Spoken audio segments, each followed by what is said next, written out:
The Galactic Council had ruled the known universe for over 10,000 cycles and comprised of 17 advanced species that maintained peace through diplomacy and trade, agreements, and the occasional show of military force. Among the countless species catalogued in their vast archives, one name appeared only in fragmentary records and folklore, which was humanity. Most scholars dismissed humans as pure mythology, and the scattered references described impossible beings from a distant arm of the galaxy who were warriors that refused to surrender, even when facing certain death, and engineers who could repair their ships with nothing but scrap metal and determination. The few surviving records spoke of vessels that defied conventional physics and tactical doctrine that seemed suicidal yet somehow effective. Commander Jacob Pierce of the exploration vessel Wanderer's Hope spent his days charting unmapped systems near the galactic rim, and his crew consisted of various alien species who were all professionals that had heard the human legends but never gave them serious thought. Lieutenant Karen Foster served as the ship's tactical officer, which was a position that seemed unnecessary given the peaceful nature of their mission, and she often joked that her greatest challenge was preventing the ship's cook from starting another food fight in the mess hall. When their sensors detected an energy signature unlike anything in their databases, Captain Pierce made the decision to investigate, and the signal originated from a dead system with 4 planets orbiting a dying red dwarf star where nothing should have been producing power in such a place. What they found changed everything, as drifting in the void was a derelict station whose architecture was completely foreign to any known civilization, and the hull markings were still partially visible despite millennia of cosmic radiation. The letters spelled out Earth Colonial Station Omega-7, and the discovery sent shockwaves through the exploration crew. The Galactic Council received Pierce's report with skepticism, and Elder Vex Thera, who was a Corellian diplomat that had served for 300 years, reviewed the data personally. The evidence was undeniable, as humans were real, or at least they had been once, and the question that sent ripples of unease through the council chambers was simple: which was where were they now? The council dispatched a research fleet to the abandoned station, and what they discovered in the station's damaged data cores painted a picture of a species that had reached for the stars with remarkable speed. The logs spoke of colonies scattered across hundreds of systems, and of terraforming projects and generation ships, and of a civilization that expanded with breathtaking ambition. And then the record simply stopped, with no explanation and no final entry, but just silence. For 6 months, the galaxy's finest xenoarchaeologists and historians worked to solve the mystery, and they found more stations and more colonies, which were all abandoned but showing no signs of disaster or war. It was as if millions of humans had simply vanished overnight without leaving any trace of what had happened to them or where they had gone.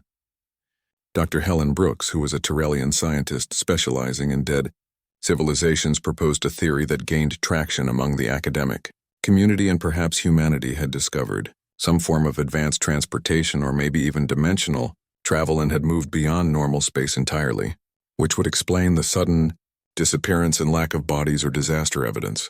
The theory satisfied most curious minds, and gradually the galaxy returned to its normal concerns, as humanity became a historical curiosity and a puzzle for academics to debate in dusty archives. But in the shadowed regions beyond mapped space, something was stirring, and long-range monitoring stations began detecting unusual quantum fluctuations. Ships reported strange sensor ghosts that appeared and vanished before proper scans could be completed, and in the oldest parts of the galaxy, where even the Council feared to send expeditions, automated probes sent back images that defied explanation before going permanently silent. Commander Pierce couldn't shake the feeling that the human mystery was far from solved, and he continued his explorations while keeping detailed records of every anomaly his crew detected. Karen Foster noticed patterns in the sensor ghosts and the quantum fluctuations that suggested intelligent design rather than natural phenomena, but whenever she tried to track the sources, they disappeared as if aware they were being observed. The Wanderer's Hope spent months following leads that went nowhere and investigating signals that turned out to be equipment malfunctions or natural stellar phenomena. Then one day, while scanning a nebula on the edge of charted space, their long-range sensors picked up something that made Karen's blood run cold. The signature was massive and unlike anything in their databases, and it appeared for exactly 3 seconds before vanishing completely. She ran the data through every analysis program available and cross-referenced it with the fragmentary human records they had access to, and what she found made her call Captain Pierce to the bridge immediately. The energy signature matched theoretical projections for human capital ships based on the power generation systems found in their abandoned stations, but scaled up to a size that seemed impossible. If her calculations were correct, the vessel that had produced that signature was larger than any known starship by a factor of 10 and carried enough firepower to level a planet. Pierce stared at the data for a long moment before making a decision that would change his life, and he ordered the crew to set course for Council headquarters at maximum speed, because this information needed to reach the Elder Council immediately. During the journey back, Karen continued analyzing the data and discovered something else that had been hidden in the sensor readings. For those 3 seconds before the signature vanished, their instruments had detected multiple smaller contacts arranged in what could only be described as a military formation. Whoever or whatever had been out there hadn't been alone, and they had been organized and disciplined and watching. She shared her findings with Pierce, who ordered the information classified until they could present it to the Council directly, because if humans were still out there and if they had been building warships in secret for thousands of years, then the galaxy might be facing a threat unlike anything in recorded history, or perhaps something even more complicated than a simple threat. The Zephron Dominion had existed on the fringes of Council space for generations, and they were neither fully integrated nor openly hostile, as they were a proud warrior culture whose society was built on concepts of honor and martial prowess. For them, the discovery of human ruins represented an opportunity rather than a mystery, and Supreme Commander Krath Azul saw the abandoned human technology as a resource to be claimed. If humans had truly vanished, then their colonies and stations belonged to whoever was strong enough to take them, and he began a systematic campaign to seize every human site his forces could locate. The Galactic Council protested, citing preservation laws and cultural heritage agreements, but Krath Azul responded by withdrawing the Dominion from Council jurisdiction entirely. Within weeks, Zephron battle groups were stripping human colonies of anything valuable and hauling away technology that none of them fully understood.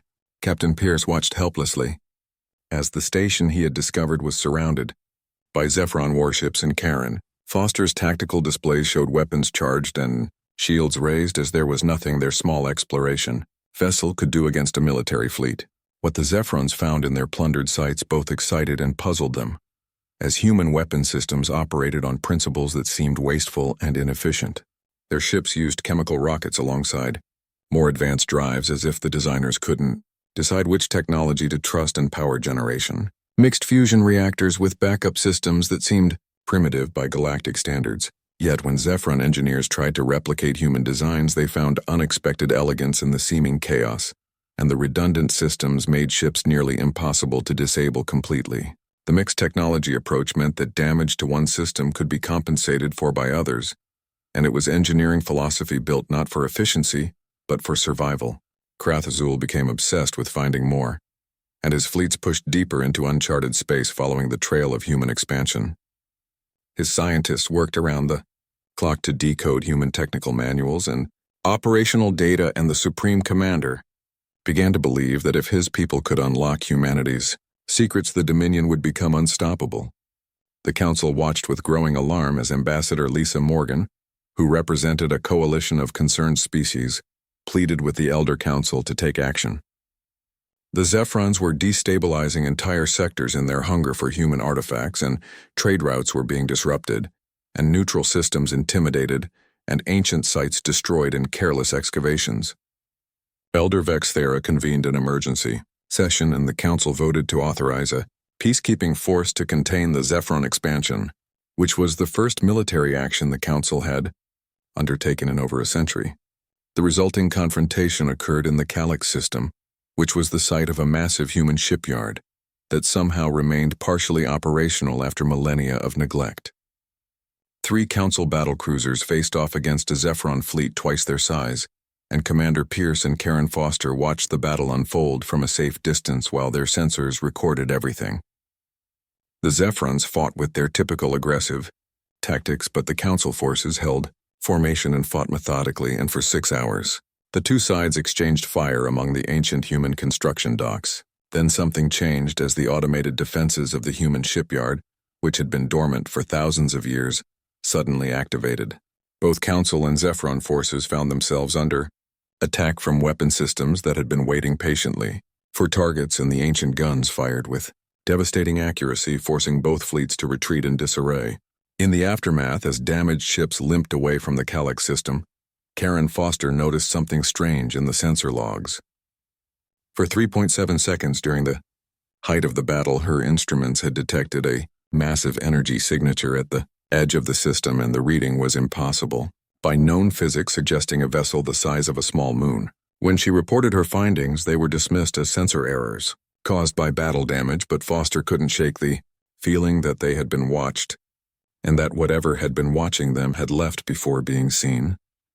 Captain Pierce compiled a comprehensive report for the Council, detailing not only the battle, but also the sensor anomalies that kept appearing wherever human sites were found. He argued that the galaxy needed to take the human mystery seriously, because whether humans were extinct or hiding, they had clearly possessed technology far beyond current galactic standards. Elder Vexathera read the report with growing concern, and called for a special session to address what he now termed the human question, and representatives from every Council species gathered to debate what should be done. The debates raged for weeks as some argued for increased military readiness, while others insisted on focusing diplomatic efforts on peaceful contact if humans still existed. The Zephrons, meanwhile, had retreated to their territory to repair their damaged ships and analyze the human weapons they had salvaged, and Krathzul refused to participate in Council discussions, claiming that the Dominion would pursue its own interests, regardless of Council opinions. The standoff continued, with tensions rising across the galaxy and exploration vessels reporting more strange sensor readings and unexplained phenomena in systems that had once been human territory, and everyone wondered what would happen next. The warning came through every communication channel simultaneously, and emergency broadcasts interrupted normal transmissions across 70 star systems. The message was simple and delivered in flawless galactic standard, though the accent was strange and ancient as it said, "This is the human colonial fleet, and we are returning to reclaim our territories, and all foreign vessels have 72 hours to withdraw from human systems, and this is your only warning." The galaxy reacted with shock and confusion, as humans were supposed to be extinct or vanished or mythological, depending on who you asked. Yet here was a message claiming otherwise, and delivered with the kind of casual authority that suggested they expected to be obeyed. Elder Vexthara immediately convened the Council, and Ambassador Morgan argued for immediate diplomatic outreach, while the Zephron representative, Sub-Commander Thelvax, declared the message a hoax and insisted that his forces would not retreat from territory they had rightfully claimed. Captain Pierce received orders to investigate the transmission's origin point, and the Wanderer's Hope, along with a dozen other Council vessels, converged on the coordinates provided in the broadcast. What they found waiting for them defied all expectations, as the human fleet hung in space like a wall of steel and purpose. 60 massive battleships formed the vanguard, and each one was larger than the Council's biggest dreadnoughts, while behind them stretched hundreds of cruisers and destroyers and support vessels. The fleet was arranged in a formation that suggested both military discipline and absolute confidence, and Karen Foster's tactical board lit up with threat warnings. Her sensors could barely process the amount of weapons and shields the human ships were displaying, and each battleship carried more firepower than an entire Council battle group, which made her realize that humanity had not been idle during their long absence. The lead ship identified itself as the ECS Defiant, and its captain, who was a woman named Commander Angela Hayes, requested a face-to-face meeting with Council representatives. Her tone was polite but firm, and the voice of someone accustomed to giving orders and having them followed. Pierce volunteered to shuttle over to the Defiant, and Karen insisted on accompanying him, as her tactical training screamed that walking into the human flagship was either very brave or very stupid. Ambassador Morgan joined them, reasoning that someone with diplomatic credentials should be present for what could be the most important first contact in galactic history. The interior of the Defiant was both familiar and alien, as the architecture had elements that matched the abandoned colonies, but everything was maintained and operational. Human crew members moved with practiced efficiency, and their uniforms bore insignia that suggested a complex military hierarchy, and Pierce noticed that every human they passed watched them with curiosity but also with the alert wariness of professional soldiers. Commander Hayes greeted them in a conference room that could have seated 50 people, and she was a woman in her 40s with steel-gray eyes and an air of absolute competence. Two other officers flanked her as Lieutenant Greg Palmer was a tactical specialist who studied their guests with unconcealed curiosity, and Chief Engineer Maya Rodriguez seemed more interested in a datapad than the diplomatic meeting. Hayes explained the situation with remarkable directness, and humanity had not vanished or ascended or died out as they had retreated. 5,000 years ago, human leadership had detected signs of an approaching threat from beyond the galactic rim, and something vast and hostile and utterly alien. Rather than fight a war they couldn't win, humanity had withdrawn to hidden systems and taking their entire civilization into carefully concealed refuge. They had spent millennia preparing and building and waiting while their scouts had monitored the galaxy from the shadows and watching as new species rose and fell, and as the Galactic Council formed and established order. They had seen the Zephrons begin looting human sites and decided that the time for hiding was over. Pierce asked the obvious question, which was what about the threat they had been hiding from, and Commander Hayes's expression darkened. The threat was still coming in human long range. Sensors had confirmed it, as in approximately 10 years something would emerge from the void between galaxies, and something that had destroyed countless civilizations before. Humanity was returning not just to reclaim their territory, but to warn the galaxy and prepare for war against an enemy that made all current conflicts seem trivial by comparison. The council representatives returned to their ship with minds reeling, and Ambassador Morgan immediately composed a report for the Elder Council, while Karen Foster couldn't stop thinking about the casual way Hayes had discussed an extinction-level threat as if it were just another tactical problem to be solved. The Zephrons predictably refused to believe the warning, and Supreme Commander Krathzul declared that humans were liars trying to scare others away from valuable salvage. He ordered his fleets to remain in place and prepare for combat if the humans attempted to enforce their territorial claims, which meant that a confrontation was now inevitable. The 72-hour deadline approached with terrible inevitability, and the galaxy watched and waited, wondering if the legends about human ferocity were about to be proven true. Commander Hayes made no further attempts at diplomacy and simply had her fleet maintain position while counting down the hours. Lieutenant Palmer coordinated with other human vessels and ensuring that every ship was at peak readiness, while Chief Engineer Rodriguez ran final checks on weapon systems that had been waiting 5,000 years to be used in anger. Captain Pierce moved the Wanderer's Hope to what he hoped was a safe distance but close enough to observe, and Karen Foster had her sensors recording on every available frequency, because whatever happened next would be studied for generations to come. The Zephron fleet at Calyx system numbered 47 warships, including 3 of their newest dreadnoughts and Supreme Commander. Krathzul personally commanded the fleet from his flagship, confident that superior numbers and Zephron fighting spirit would carry the day against the returning humans. The human assault began exactly 72 hours after their initial warning at the stroke of midnight according to Galactic Standard Time, and the ECS Defiant led a strike force of 12 battleships into the Calyx system, emerging from faster-than-light travel with perfect coordination that spoke of countless hours of practice and preparation. Captain Pierce and Karen Foster observed from a safe distance, and their sensors recording everything as the Council had ordered all non-military vessels to evacuate, but Pierce had argued successfully that someone needed to witness and document what was about to happen. Commander Hayes opened a channel to the Zephron fleet, and her message was brief as she said, "This is your final opportunity to withdraw peacefully, and we do not wish to shed blood, but we will reclaim what is ours."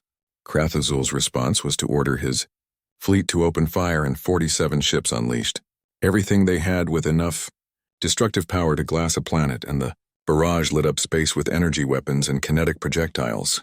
The human battleships weathered the assault without even raising their shields, and their armor absorbing impacts that should have crippled them as the hull plating seemed to drink in the energy and disperse it harmlessly. Karen watched in disbelief as her sensors showed the human ships taking damage that would have destroyed any council vessel. yet they continued to advance with steady purpose. Then the humans returned fire, and what happened next would be studied in military academies for generations, as the human battleships didn't just shoot at the Zephron vessels, but they systematically dismantled them with surgical precision. Precision weapons fired disabled engines without destroying hulls, and electronic warfare systems seized control of weapons and turned them offline, while tractor beams grabbed smaller vessels and simply moved them out of position. Each human ship targeted multiple Zephron vessels simultaneously, and coordinating their fire with a level of tactical awareness that seemed almost supernatural. In 17 minutes, the engagement was over, and not a single Zephron ship had been destroyed, as all 47 were disabled, with their crews unharmed, but thoroughly defeated. The human fleet had achieved total victory without causing a single casualty, which was perhaps more terrifying than if they had simply obliterated their enemies. Lieutenant Palmer's voice came over open channels, broadcasting to the disabled Zephron ships, and he said, "Your crews will be allowed to evacuate to your designated rescue vessels, and any attempt to restart combat operations will be met with lethal force, and you have 1 hour." Karen Foster studied her tactical recordings in awe, and the humans had fought with a level of precision and restraint that seemed almost impossible. They had weapons that could have obliterated the Zephron fleet in seconds, yet they had chosen to simply neutralize the threat, which demonstrated both their power and their control. Supreme Commander Krathzul was rescued from his crippled flagship by his own forces and humiliated but alive, as the recording of his face as he watched human troops board his ships to remove salvaged human technology became viral across the galaxy. The great warrior had been defeated without bloodshed, which was perhaps the ultimate insult to a culture built on martial honor. His officers evacuated in good order, but every one of them understood that they had been outclassed in every possible way, and that the humans could have killed them all, and chose mercy instead. The Galactic Council's response was swift, and Elder Vexithera issued a formal recognition of human territorial claims and invited humanity to join the Council as a member species. Ambassador Morgan led the diplomatic outreach and, working with Commander Hayes, to establish protocols for peaceful integration while ensuring that other species understood humanity's place in the new galactic order. But the celebration was muted as Hayes's warning about the approaching threat weighed heavily on everyone's minds, because the humans had proven they were the most powerful military force the galaxy had ever seen, yet they spoke of the coming danger with genuine fear. Captain Pierce requested a private meeting with Hayes, and she agreed as they met aboard the Defiant, with Karen Foster and Chief Engineer Rodriguez present. Pierce asked what the galaxy could do to prepare for the threat humanity had been hiding from, and Hayes brought up a holographic display. It showed the space between galaxies and vast empty regions that should contain nothing but scattered dust and dark matter, but in the display something was moving through that void.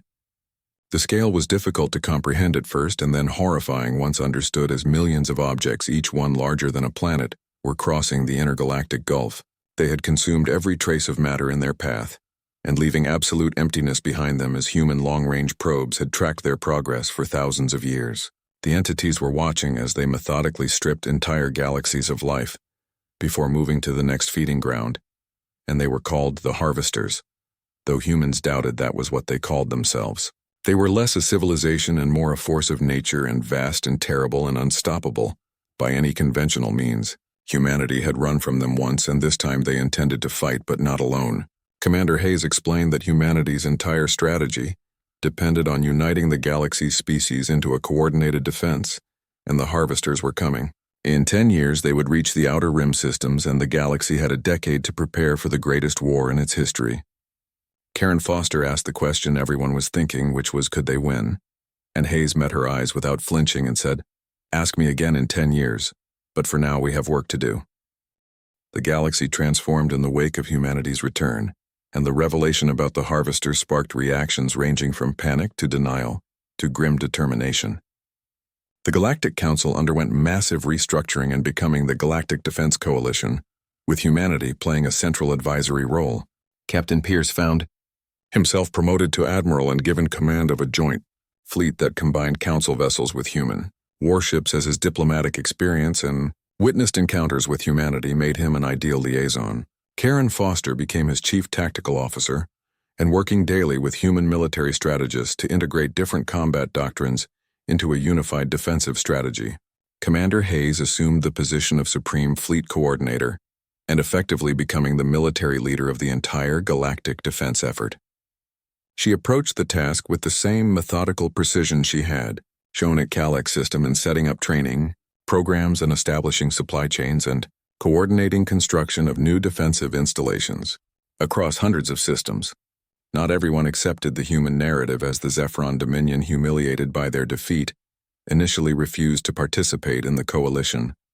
Supreme Commander Krath Zul argued that the Harvester threat was human propaganda designed to justify their military buildup, and his position found support among other species who resented humanity's sudden dominance. It took proof to change their minds, and Hayes authorized the release of sensor data and probe recordings showing the harvesters in detail. The images were nightmare fuel, as vast biomechanical constructs consumed planets like animals, feeding and breaking down matter into energy with terrifying efficiency.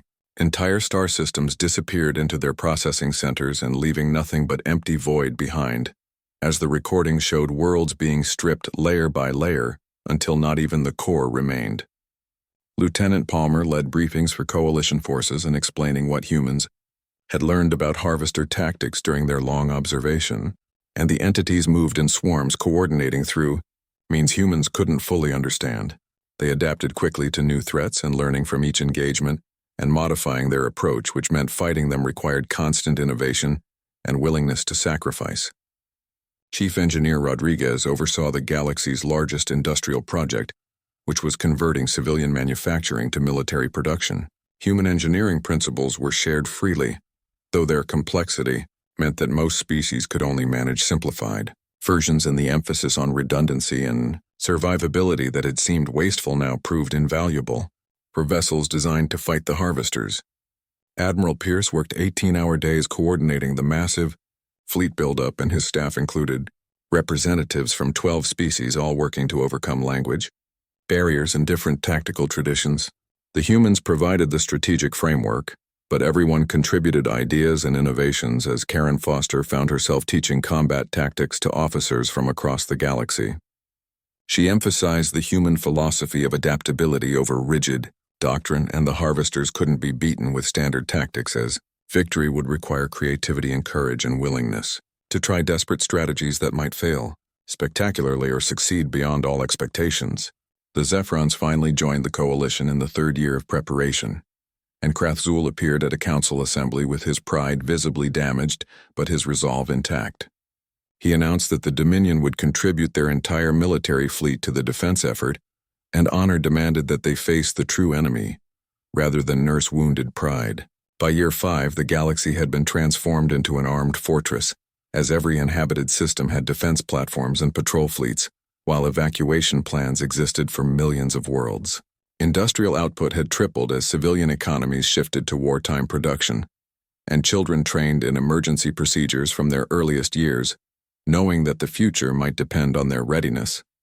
Commander Hayes used the opportunity to share more human history, and she told stories of Earth's wars and of conflicts that had nearly destroyed humanity before they learned to channel their aggressive instincts toward common goals. The other species listened with fascination and horror, and beginning to understand why humans seemed so comfortable with military thinking. Admiral Pierce requested human assistance with a personal project, as he wanted to establish a memorial at the site where the first human ruins had been discovered. Hayes agreed, and together they oversaw construction of a monument commemorating both the humans who had vanished into hiding and the species now united against a common threat.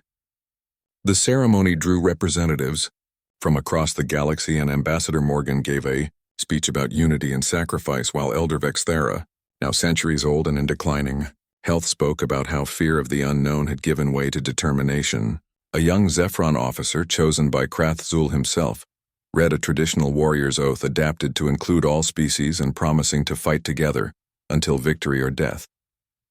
But it was Commander Hayes who delivered the words that would be remembered as standing before thousands of delegates and billions watching remotely. She spoke simply and directly.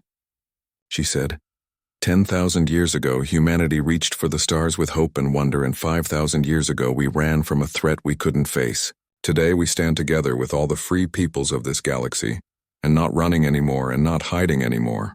In 2 years, the harvesters will reach our outer defenses, and they will find us ready, and they will find us united. And they will learn what every tyrant in human history learned, which is that free people fighting for their homes and families are the most dangerous force in the universe. Karen Foster stood next to Admiral Pierce during the ceremony, and watching the assembled fleet conducting maneuvers overhead, as hundreds of ships from dozens of species flew in perfect formation. It was a testament to years of training and preparation, and she thought about the battle to come and felt both fear and pride. Lieutenant Palmer approached them with a tactical update, and long-range sensors had detected the Harvester Vanguard entering the galaxy's outer rim. They were right on schedule and moving with terrible purpose toward inhabited space, as the war was no longer theoretical or distant, but it was here. Admiral Pierce issued orders to all coalition forces and full combat readiness, with all personnel to report to duty stations.